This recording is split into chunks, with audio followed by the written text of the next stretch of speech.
മാവേലിക്കര ലോക്സഭാ മണ്ഡലത്തിൽ ഉൾപ്പെടുന്ന 7 നിയമസഭാ മണ്ഡലങ്ങളിൽ കൊല്ലം ജില്ലയിൽ ഉൾപ്പെടുന്ന മണ്ഡലമാണ് പത്തനാപുരം. തോട്ടം മേഖല ഉൾപ്പെടുന്ന കിഴക്കൻ മലയോര മേഖല ആയതിനാൽ തന്നെ റബ്ബർ കർഷകർ ധാരാളമായി മണ്ഡലത്തിലുണ്ട്. പത്തനാപുരം, പട്ടാഴി വടക്കേക്കര, പിറവന്തൂർ, തലവൂർ, വിളക്കുടി, മേലില, വെട്ടിക്കവല പഞ്ചായത്തുകൾ ഉൾപ്പെടുന്നതാണ് മണ്ഡലം. നഗരസഭകൾ ഒന്നും തന്നെയില്ല. 2001 മുതൽ കഴിഞ്ഞ 5 തവണയായി കേരള കോൺഗ്രസ് ബിയിലെ KB ഗണേഷ് കുമാറാണ് പത്തനാപുരത്ത് നിന്നുമുള്ള നിയമസഭാ സാമാജികൻ. സംസ്ഥാന രൂപീകരണത്തിന് ശേഷം 1957 നടന്ന ആദ്യ തിരഞ്ഞെടുപ്പിൽ അഭിവക്ത കമ്മ്യൂണിസ്റ്റ് പാർട്ടിയിലെ N രാജഗോപാലൻ നായരാണ് പത്തനാപുരത്ത് നിന്നും തിരഞ്ഞെടുക്കപ്പെട്ടത്. SC/ST വിഭാഗങ്ങൾക്കും മറ്റ് പിന്നോക്ക വിഭാഗങ്ങൾക്കും ശക്തമായ സ്വാധീനമുള്ള മണ്ഡലത്തിൽ NSS നിർണായക ശക്തിയാണ്. കമ്മ്യൂണിസ്റ്റ് പ്രസ്ഥാനങ്ങളോട് പൊതുവെ ആഭിമുഖ്യം പുലർത്തിയിരുന്ന മണ്ഡലത്തിൽ ഇന്ന് കാര്യമായ വ്യത്യാസം വന്നിട്ടുണ്ട്. അവികസിതമായിരുന്ന മണ്ഡലത്തിൽ വികസനത്തിന്റെ പുതുനാമ്പ് എത്തിക്കാൻ സാധിച്ചതിലൂടെ കേരള കോൺഗ്രസ് ബിയുടെ തട്ടകമായി നിലവിൽ മണ്ഡലം ചൂടുമാറിയിട്ടുണ്ട്.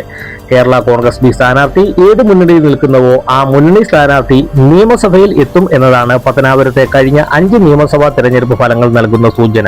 ഒരു പാർട്ടി, ഒരു മണ്ഡലം, ഒരു MLA, ഒരു മന്ത്രി എന്നത് പാർട്ടിക്ക് കാര്യങ്ങൾ കൈകാര്യം ചെയ്യുന്നതിൽ എളുപ്പമാകുന്നു എന്ന് വ്യക്തം.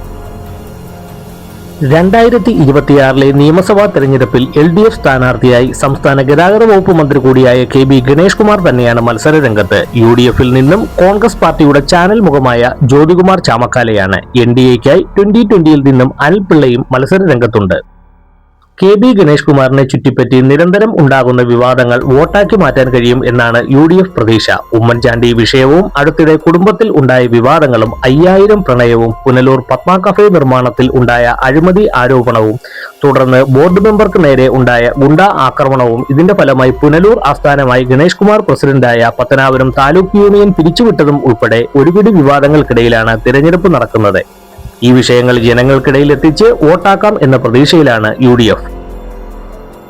താൻ നടത്തിയ വികസന പ്രവർത്തനങ്ങൾ മാത്രം മതിയാകും 6ാം അംഗത്തിലും പത്തനാപുരത്ത് വെന്നിക്കൊടി പാറിക്കാൻ എന്ന ശുഭപ്രതീക്ഷയിലാണ് LDF സാരഥി. നാട് നേടിയ നേട്ടങ്ങളുടെ വിജയശില്പി എന്ന തിരഞ്ഞെടുപ്പ് ക്യാമ്പയിൻ ടാഗ് തന്നെ ഇതിലേക്കുള്ള സൂചനയാണ് നൽകുന്നത്.